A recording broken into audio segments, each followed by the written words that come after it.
Шынымды айтсам, менің әкем қандай жұмыс атқаратынын білмеймін.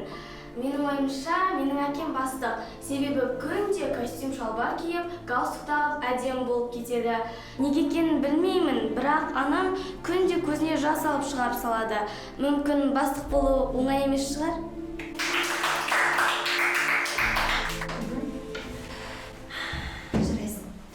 Ал балалар, ертең сабақта саябаққа баратын боламыз. Ашық сабағымызды ашық аспан астында өткізетін боламыз. Сендерді сағат 12-де күтемін.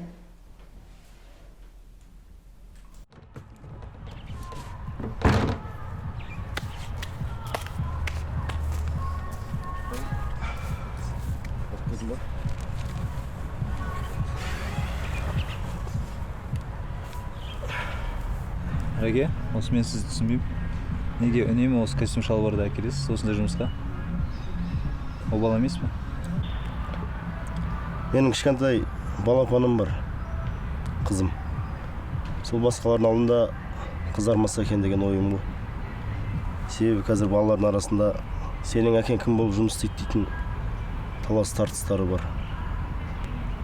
Сол үшін де алдамшы өмірге алданып жүрміз. Әке? Қызым.